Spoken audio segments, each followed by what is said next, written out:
C'est par ce géant meeting organisé ce samedi 3 avril au stade René Pleven de Cotonou que le mouvement Néhémie invite les chrétiens à désormais donner de la voix en sortant le 11 avril prochain pour voter le duo Talon-Talata.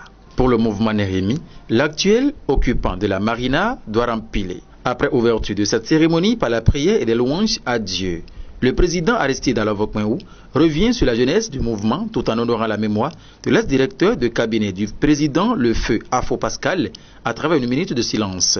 Ensuite, explique les raisons de la création du mouvement Néhémie. Le mouvement Néhémie tire son nom, comme vous le savez, de l'homme historique, l'homme biblique qui a rebâti la ville de Jérusalem au moment où elle était entièrement en ruine. Et nous avons constaté que depuis 5 ans, le président Talon est en train de donner une nouvelle vie, un nouvel espoir à notre nation. La similitude entre les deux hommes est extraordinairement forte et c'est cette raison-là qui nous a poussé à choisir le camp du bien, le camp de la reconstruction.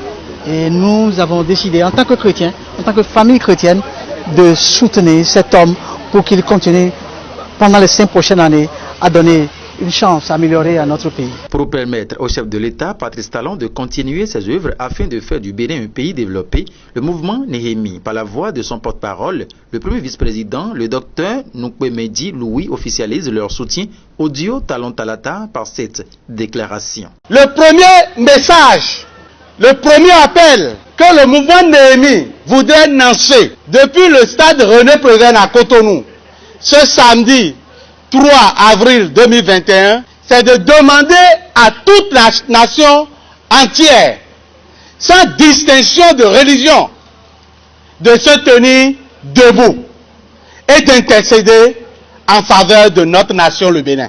La Bible a dit que l'autorité est établie par Dieu. Donc quiconque est établi sur la nation béninoise comme président de la République doit avoir le soutien des chrétiens.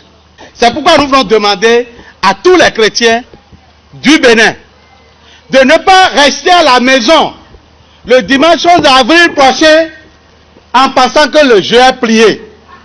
Oui, le couple Talon-Talata va faire un chaos retentissant le dimanche 11 avril prochain.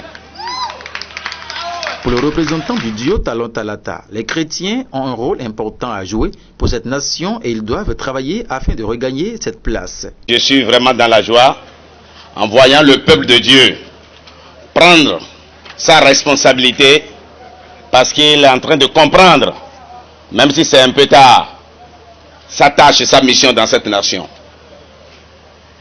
Permettez-moi de vous dire que le duo Talon-Talata apprécie à sa juste valeur de telles initiatives, de tels soutiens. Et pour quelle raison? Il sait que les chrétiens que vous êtes,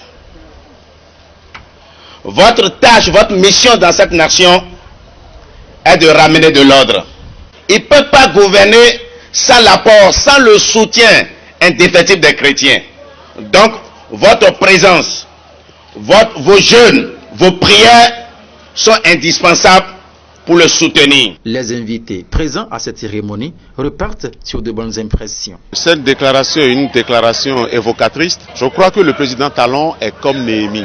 Il est comparable à cet homme de Dieu. Et il faudrait réellement que nous lui redonnons cette chance en sortant massivement, nous qui sommes les chrétiens, nous qui sommes les sels de la terre, et que nous puissions effectivement lui décerner cette satisfaction et que nous puissions renouveler son mandat afin que le Seigneur puisse le fortifier pour que la reconstruction de cette nation puisse aller à terme. Nous sommes là en tant que représentants de l'association pour soutenir le mouvement Néhémie et demander aux jeunes chrétiens que rien ne doit pouvoir justifier des actes de vandalisme et d'insurrection et que nous devons accompagner le duo Talata. Et nous invitons les jeunes à aller voter le 11 avril. L'élection étant prévue pour le 11 avril prochain, le deuxième vice-président, Dr Camille Goïmenou, remet la cérémonie et la nation dans la main de l'Éternel. Proclamons la paix sur cette nation. Nous proclamons la paix, la prospérité, la santé divine sur cette nation. Au nom de Jésus-Christ, nous avons ainsi prié. C'est dans une ambiance bon enfant que la cérémonie a pris fin à la grande satisfaction de tous.